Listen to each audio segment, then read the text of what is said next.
साथियों, आज के भारत की ये यात्रा सिर्फ विकास की नहीं है, ये सोच में बदलाव की भी यात्रा है। ये मनोवैज्ञानिक पुनर्जागरण, साइकोलॉजिकल रेनेसां की भी यात्रा है। आप भी जानते हैं, कोई भी देश बिना आत्मविश्वास के आगे नहीं बढ़ सकता। दुर्भाग्य से लंबी गुलामी ने भारत के इसी आत्मविश्वास को हिला दिया था और इसकी वजह थी गुलामी की मानसिकता। गुलामी की ये मानसिकता विकसित भारत के लक्ष्य की प्राप्ति में एक बहुत बड़ी रुकावट है और इसलिए आज का भारत गुलामी की मानसिकता से मुक्ति पाने के लिए काम कर रहा है। साथियों, अंग्रेजों को अच्छी तरह से पता था कि भारत पर लंबे समय तक राज करना है तो उन्हें भारतीयों से उनके आत्मविश्वास को छीनना होगा। भारतीयों में हीन भावना का संचार करना होगा और उस दौर में अंग्रेजों ने यही किया भी।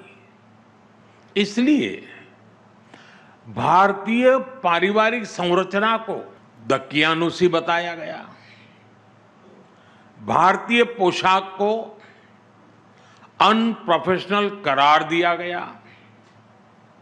भारतीय त्योहार संस्कृति को इरेशनल कहा गया, योग आयुर्वेद को अनसाइंटिफिक बता दिया गया, भारतीय आविष्कारों का उपहास उड़ाया गया और ये बातें कई कई दशकों तक लगातार दोहराई गई। पीढ़ी दर पीढ़ी ये चलता गया, वही पढ़ा वही पढ़ाया गया और ऐसे ही भारतीयों का आत्मविश्वास चकनाचूर हो गया। साथियों, गुलामी की इस मानसिकता का कितना व्यापक असर हुआ है, मैं उसका कुछ उदाहरण आपको देना चाहता हूं। आज भारत दुनिया की सबसे तेजी से ग्रो करने वाली मेजर इकोनॉमी है। कोई भारत को ग्लोबल ग्रोथ इंजन बताता है, कोई ग्लोबल पावर हाउस कहता है। एक से बढ़कर एक बातें आज हो रही हैं। लेकिन साथियों,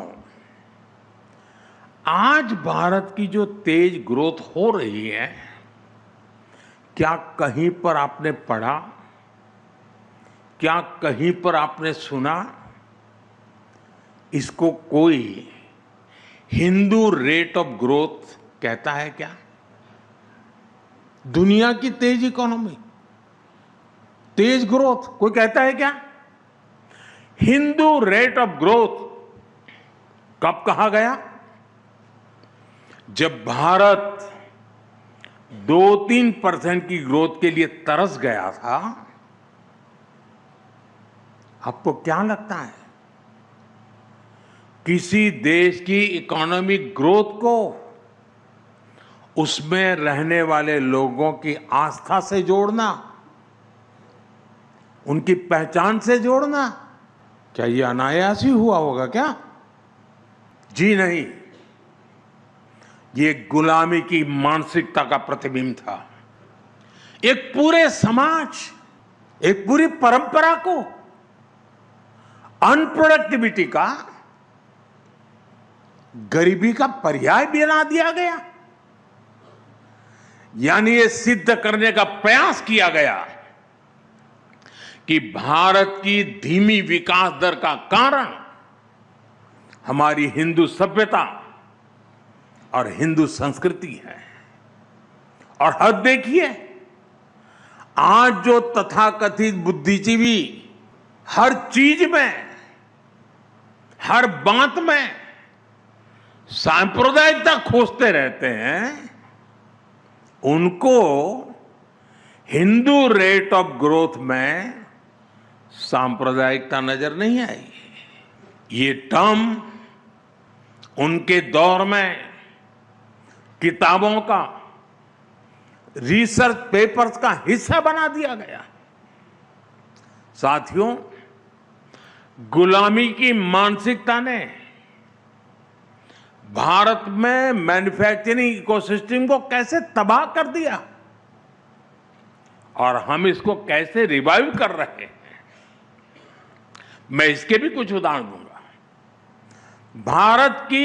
भारत गुलामी के कालखंड में भी अस्त्र शस्त्र का एक बड़ा निर्माता था।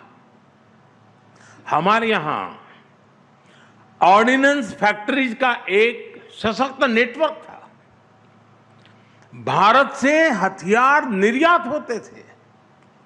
विश्व युद्धों में भी भारत में बने हथियारों का बोलबाला था। लेकिन आजादी के बाद हमारा डिफेंस मैन्युफैक्चरिंग इकोसिस्टम तबाह कर दिया गया। गुलामी की मानसिकता ऐसी हावी हुई कि सरकार में बैठे लोग भारत में बने हथियारों को कमजोर आंकने लगे और इस मानसिकता ने भारत को दुनिया के सबसे बड़े डिफेंस इंपोर्टर के रूप में से एक बना दिया। साथियों, गुलामी की मानसिकता ने शिप बिल्डिंग इंडस्ट्री के साथ भी यही किया। भारत सदियों तक शिप बिल्डिंग का एक बड़ा सेंटर था। यहां तक कि 5-6 दशक पहले तक, यानी 50-60 पहले, भारत का 40% ट्रेड भारतीय जहाजों पर होता था। लेकिन गुलामी की मानसिकता ने विदेशी जहाजों को प्राथमिकता देनी शुरू की। नतीजा सबके सामने है। जो देश कभी समुद्री ताकत था, वो अपने 95% व्यापार के लिए विदेशी जहाजों पर निर्भर हो गया है। और इस वजह से आज भारत हर साल करीब $75 बिलियन, यानी लगभग 6 लाख करोड़ रुपए विदेशी शिपिंग कंपनियों को दे रहा है। साथियों, शिप बिल्डिंग हो, डिफेंस मैन्युफैक्चरिंग हो, आज हर सेक्टर में गुलामी की मानसिकता को पीछे छोड़कर नए गौरव को हासिल करने का प्रयास किया जा रहा है।